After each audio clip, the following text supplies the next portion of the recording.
আমাদের দাবি একটাই, আমরা উপজেলা স্বাস্থ্য কমপ্লেক্স থেকে আসছি, নোয়াখালী থেকে জাতীয় প্রেস ক্লাবের সামনে আমরা আসছি। আমাদের দাবি একটাই, আমাদের চাকরি যারা স্থায়ী হয়, আমরা ঠিকাদার চাই না, বৈষম্য চাই না। আমরা বৈষম্য ছাত্র আন্দোলন করেছি, আমাদের সন্তানরাও করেছে। আমরা আন্দোলন সংগ্রাম করে এই সরকারকে বাদ দিয়েছি এবং আমরা এখন আন্দোলন সংগ্রাম করে আমরা আমাদের চাকরিতে স্থায়ীকরণ করব ইনশাআল্লাহ। আমরা চাই না ঠিকাদারের আন্ডারে আমরা চাকরি করব, আমাদের চাকরি যেন স্থায়ীকরণ করা হয়।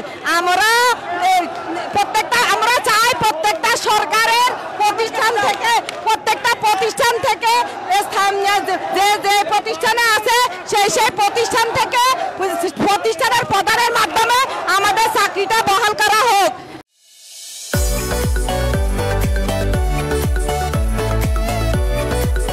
আমরা অনেক লাঞ্ছিত বঞ্চিত। করোনাকালীন সময় আমরা 2025 সালে কোভিড-20 সালে কোভিডের সময় আমরা কোভিডের সময় কাজ করেছি। আমরা 15-16 মাস বেতন পাই নাই। আমাদের প্রতিষ্ঠানের প্রধান যিনি উনি আমাদেরকে বেতন দিবে বলে আশ্বাস দেয়, কিন্তু বেতন দেয় না। একজন বলে ঠিকাদারের কাছে, একজন বলে সিভিল সার্জনের কাছে, এই বলে আমাদেরকে ঘুরাইতেছে, হয়রানি করতেছে। তাই আমরা চাই না বৈষম্য শিকার, আমরা চাই না ঠিকাদার, আমরা চাই প্রত্যেকটা প্রতিষ্ঠানের প্রধানের মারফতে আমাদেরকে চাকরি স্থায়ীকরণ করা হোক।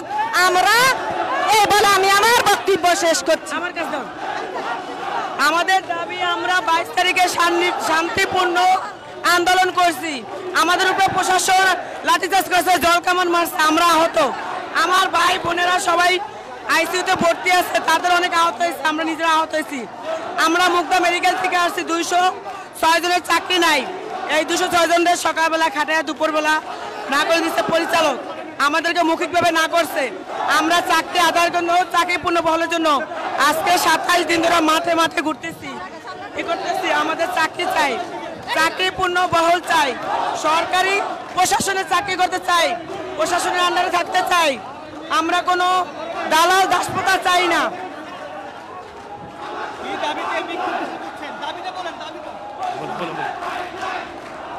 আমরা 2020 সাল থেকে বাংলাদেশ আউটসোর্সিং কর্মচারী কল্যাণ ঐক্য পরিষদের ব্যানারে আমরা একটি দাবি জানিয়ে আসছি।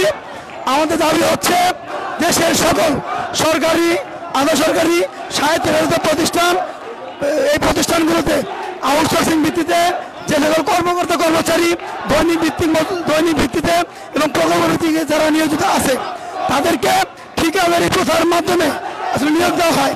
এই ঠিকাদারের মাধ্যমে যারা নিয়োগ না দেওয়া হয়, ফ্যাসিস্ট সরকারের যে আউটসোর্সিং নীতিমালা আছে সেই নীতিমালা যেন বাতিল করে আমাদেরকে স্ব প্রতিষ্ঠানের মাধ্যমে নিয়োগ দেওয়া হয়।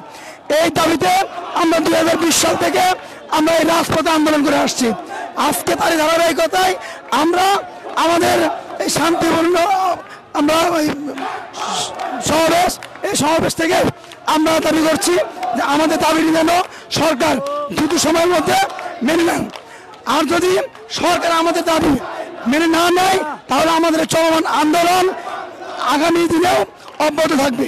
যতক্ষণ পর্যন্ত আমার দাবি আদায় না হবে ততক্ষণ পর্যন্ত আমাদের আন্দোলন অব্যাহত থাকবে। ধন্যবাদ। দর্শক, এই মুহূর্তে আছি প্রেস ক্লাব পার হয়ে পল্টন, যে পুরোনো পল্টন মোড়ের দিকে কিন্তু এই আউটসোর্সিং কর্মচারীদের বিক্ষোভ মিছিল কিন্তু যাচ্ছে। জাতীয় প্রেস ক্লাবের সামনে থেকে এই বিক্ষোভ মিছিলটি শুরু হয়েছে। আমরা দেখতে পাচ্ছি এই মুহূর্তে আউটসোর্সিং কর্মচারীরা কিন্তু বিক্ষোভ মিছিল নিয়ে জাতীয় প্রেস ক্লাব থেকে শুরু করে পল্টনের দিকে সেই মিছিলটি যাচ্ছে এবং যে দাবিতে তারা বিক্ষোভ মিছিল করছে সেটি হচ্ছে সরকারি স্বায়ত্তশাসিত প্রতিষ্ঠানে ঠিকাদার প্রথা বাতিল করতে হবে এবং বিনা কারণে চাকরিচ্যুতের পুনর্বহাল ও বকেয়া বেতন পরিশোধের দাবিতে শান্তিপূর্ণ সমাবেশে নিরস্ত্র কর্মচারী-কর্মকর্তাদের উপর পুলিশের হামলার প্রতিবাদে এই বিক্ষোভ সমাবেশ বা বিক্ষোভ মিছিল করছে বাংলাদেশ আউটসোর্সিং কর্মচারী কল্যাণ ও ঐক্য পরিষদ।